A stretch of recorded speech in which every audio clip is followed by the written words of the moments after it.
Terima kasih atas waktunya Pak Pandi, Mas Rian dari DIP-SMK. Atas waktunya pada saya, perkenalkan saya Cepi Wahyudin, Magister Komputer.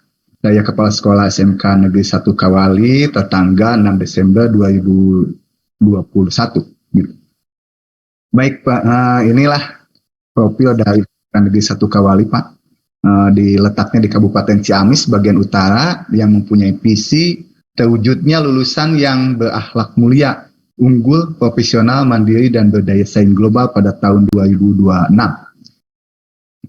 Kondisi geografis kami terletak di Jalan Telaga Sari, Kawali Mukti, Kecamatan Kawali, yang merupakan pusat wilayah Kabupaten Ciamis bagian utara dengan penduduk 265.000 jiwa.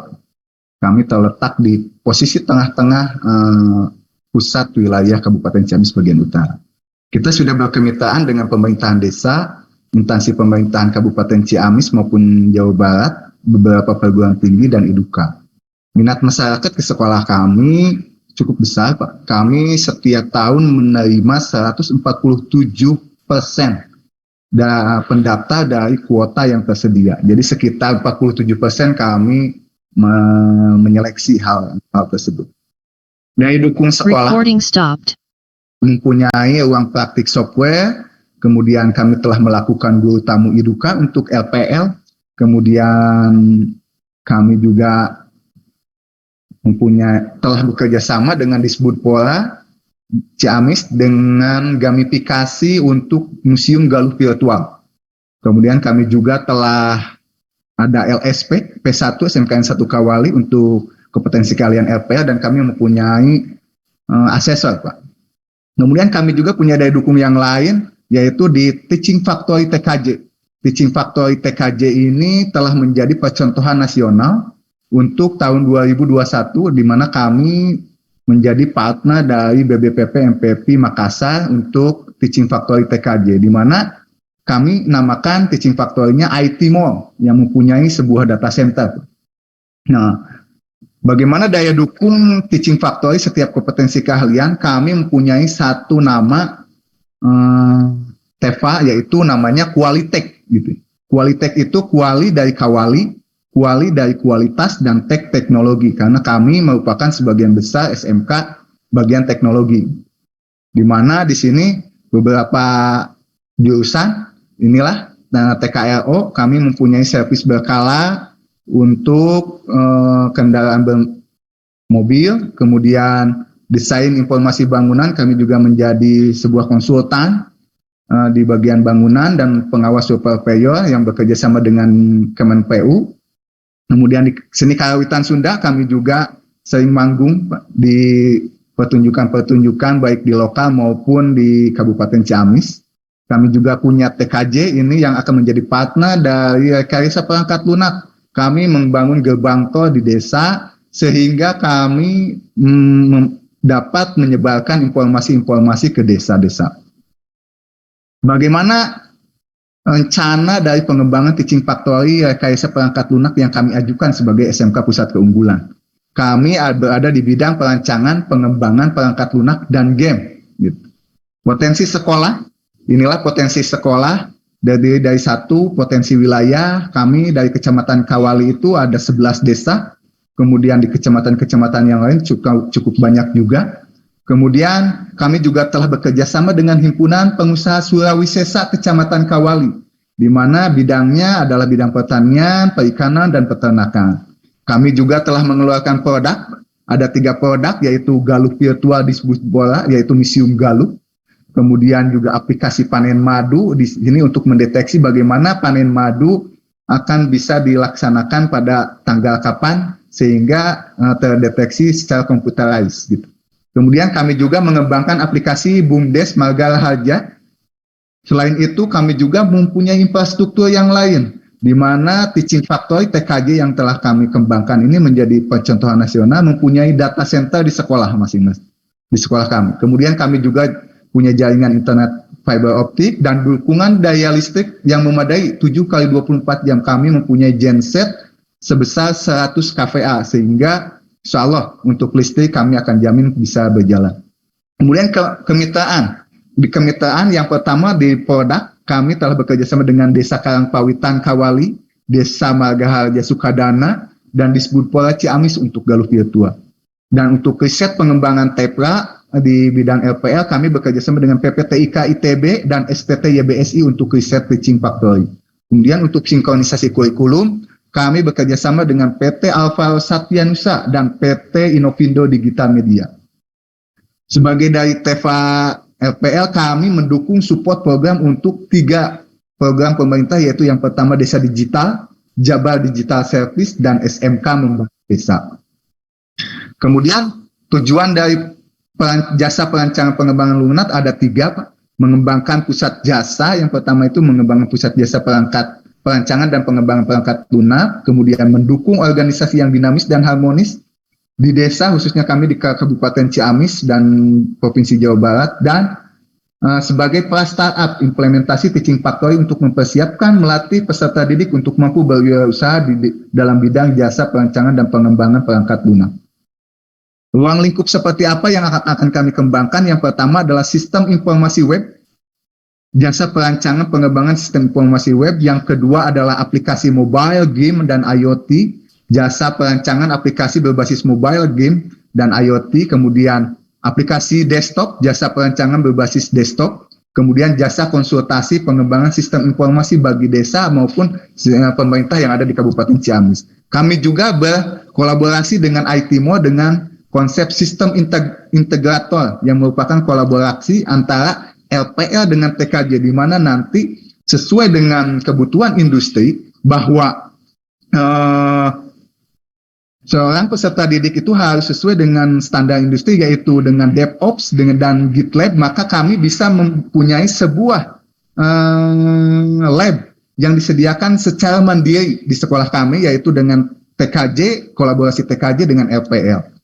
Jenis produk yang akan kami kembangkan adalah sistem informasi desa dan pelayanan publik atau SID Pelik, sistem informasi BUMDes yang telah kami kembangkan SISPO BUMDes, sistem informasi UMKM SISPO UMKM, kemudian gamifikasi, History Education of Games of Galuh, gamifikasi dari Filmmuseum Virtual Galuh. Kemudian kami juga akan mengembangkan di sini sistem IoT Automatic Feeder, di mana kami sangat dekat dengan wilayah Kampung Ilmu di Ciamis dan Kampung Nila di Kawali, sehingga kami akan mengembangkan ke depannya adalah sistem IoT Automatic Feeder bagi UMKM tersebut. Prototipe tersebut dari 6 prototipe sistem yang akan kami kembangkan. Yang pertama, peningkatan pelayanan publik dan transparansi sistem untuk pengelolaan administrasi di desa dan kecepatan pengambilan keputusan di desa. Kemudian kami juga mengembangkan teknologi smart system, kemudian kami mengembangkan sistem berbasis web, mobile, Android, dan IoT, kemudian administrasi umum untuk desa, pelayanan online administrasi desa, BUMDes, dan UMKM, dan jangkauan luas untuk sistem layanan terintegrasi di mana sistemnya dikembangkan melalui mobile, dan server support dari TKJ, kolaborasi antara LPL dengan TKJ untuk infrastruktur, baik itu dalam pengembangan ISP ataupun pengembangan deploy untuk dari sistem tersebut. Timeline rencana aksi kami, di mana tahun 2022 kami akan mengembangkan sarana prasarana. Yang kedua, pastinya kerjasama dengan Mitra Iduka akan diperlebar, di mana kami telah bekerjasama dengan Iduka dan kami akan terus kembangkan.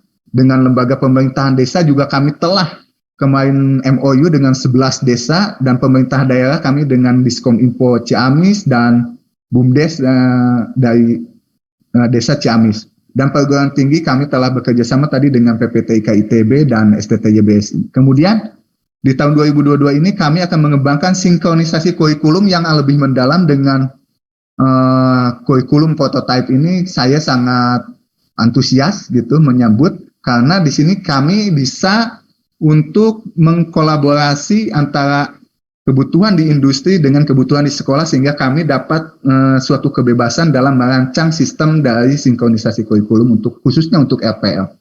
Tahun 2023 kami akan melakukan penguatan kemitraan dan pengembangan SDM yang sesuai dengan standar industri. Kami sadar kami di desa, tapi kami tidak mau ketinggalan. Kami akan terus bekerja sama dengan perusahaan-perusahaan level nasional sehingga kami dapat mendapatkan ilmu yang terbaru dari bidang PPLG ini, khususnya untuk bidang LPL. Untuk 2024 kami akan melakukan implementasi teaching factory secara menyeluruh, sehingga tadi kolaborasi di bidang TEFA-TEFA yang lain, kemudian TEFA LPL sebagai di depan untuk bekerja sama dengan implementasi SMK membangun desa dan menuju desa-desa digital di Kabupaten Ciamis. Tahun 2024 kami akan melakukan pengimbasan terhadap kompetensi kalian di sekolah di sekitar. Kami terletak di pusat Ciamis bagian utara sehingga sangat mendukung sekali untuk letak geografis menjadi inti dari sekolah-sekolah SMK sekitar. Dan tahun 2026 kami sadar kami akan terus melakukan implementasi, evaluasi, dan pengembangan dari sistem teaching factory ini sehingga menjadi suatu yang sustainable, yang berkelanjutan. Analisis solusi, nah inilah mungkin tidak usah saya bacakan, mungkin ini adalah SWOT dari kami, sudah ada di peta jalan. Intinya memang kami akan mengembangkan prototipe desa digital dan pengembangan UMKM untuk di desa. Kemudian produk siswa, inilah produk siswa yang telah kami hasilkan. Aplikasi panen madu dibuat dengan mitra kantor cabang Dinas Kehutanan wilayah 7 Kabupaten Ciamis bekerja sama dengan PPTIK ITB. Aplikasi ini dibuat dengan tujuan membantu petani ternak madu lebah di Kecamatan Banjaranya Kabupaten Ciamis. Aplikasi ini juga mendapatkan penghargaan dari Bupati Ciamis sebagai inovasi terbaik pada hari jadi Kabupaten Ciamis. Kemudian aplikasi yang kedua yang dikembangkan oleh peserta didik adalah aplikasi Museum Galuh Virtual. Aplikasi ini dirancang atas permintaan Dinas Kebudayaan dan Pemuda, Olahraga, dan Pariwisata Kabupaten Ciamis dengan tujuan melestarikan kegiatan budaya, tempat-tempat budaya, dan peninggalan sejarah di wilayah Kabupaten Ciamis. Dan Kawali ini sangat erat dengan hal tersebut karena memang Kawali dulu pernah menjadi satu ibu kota dari Kerajaan Galuh, sehingga ini kulturnya sangat terikat gitu, seperti itu. Kemudian kami juga mengembangkan aplikasi absensi kegiatan online di Desa Karangpawitan di Kabupaten Ciamis. Dan yang keempat adalah aplikasi penjualan BUMDes Marga Raharja di Ciamis. Aplikasi pengelolaan penjualan produk di BUMDes Marga Raharja Kabupaten Ciamis. Nah inilah gambar-gambarnya, mungkin Pak ini dari Galuh Virtual, kemudian website Galuh Virtual ini dibuat oleh siswa gitu. Kan ini yang ketiga adalah aplikasi BUMDes Marga Raharja. Yang keempat ini adalah aplikasi panen madu di Dinas Kehutanan. Dan yang keempat adalah aplikasi absensi di Desa Karangpawitan. Rencana jangka menengah dan jangka pendek. Jangka pendek ya kami akan membangun ruang dan peralatan praktik siswa sesuai dengan standar industri. Gitu. Yang kedua, implementasi kurikulum hasil sinkronisasi dengan mitra Eduka. Yang ketiga, tentunya peningkatan kompetensi SDM sehingga dapat sesuai dengan kebutuhan industri. Kemudian peningkatan magang industri guru, kami telah melakukan magang sebelumnya, tetapi kami akan terus meningkatkan frekuensi dari magang industri guru ini. Kemudian yang keempat, sertifikasi keahlian dengan standar industri bagi guru dan siswa. Kami sadar dengan sertifikasi ini ada sebuah pengakuan dari industri khususnya tentang keahlian-keahlian kompetensi yang dimiliki oleh guru dan siswa. Kemudian kami akan mengembangkan pameran produk teknologi secara periodik, di mana setiap 1 semester sekali kami akan melakukan pameran produk tersebut di Bazar SMKN 1 Kawali. Dan yang terakhir dari rencana jangka pendek adalah implementasi dari TEFA Qualitek. TEFA Qualitek ini semua jurusan di SMKN 1 Kawali saya bercita-cita untuk dapat berkolaborasi dan bermanfaat bagi masyarakat sekitar. Rencana jangka menengah, kami akan terus mengembangkan produk tersebut dan promosi teaching factory ke pasar digital. Gitu. Kami sadar memang pangsa pasar digital setelah pandemi ini sangat besar, sangat luas, sehingga kami bisa menjangkau lebih jauh. Gitu. Yang kedua, kami akan menjadi katalis perubahan bagi SMK sekitar. Gitu. Yang ketiga, evaluasi dan pengembangan yang terus berkelanjutan. Dan yang keempat, peningkatan komitmen keterserapan lulusan. Kami juga akan terus mendorong komitmen keterserapan lulusan dari industri sehingga para peserta didik kami harapkan bisa langsung diserap oleh dunia kerja secara lebih luas dan lebih banyak gitu yang diserap. Kemudian yang kelima adalah peningkatan tata kelola dan manajemen sekolah dengan digitalisasi. Dengan adanya tadi kolaborasi antara LPL dengan TKJ, kami akan melakukan secara bertahap digitalisasi dalam tata kelola manajemen sekolah. Dan yang terakhir adalah pembentukan kelas industri LPL, di mana di sini kami akan bekerja sama mungkin dengan perusahaan level nasional untuk meningkatkan sistem pembelajaran khususnya untuk di kompetensi kalian LPL. Ini kami rencana ruang praktik siswa yang telah kami susun, gitu. Mudah-mudahan dengan adanya bantuan dari direktorat, kami bisa membangun ruang praktik siswa yang standar dengan industri sekaligus dengan peralatannya. Itu saja mungkin yang bisa saya sampaikan. Terima kasih Bapak Pandi dan Pak Rian atas waktunya. Dari kami, kurang lebihnya mohon maaf. Terima kasih. Wassalamualaikum warahmatullahi wabarakatuh.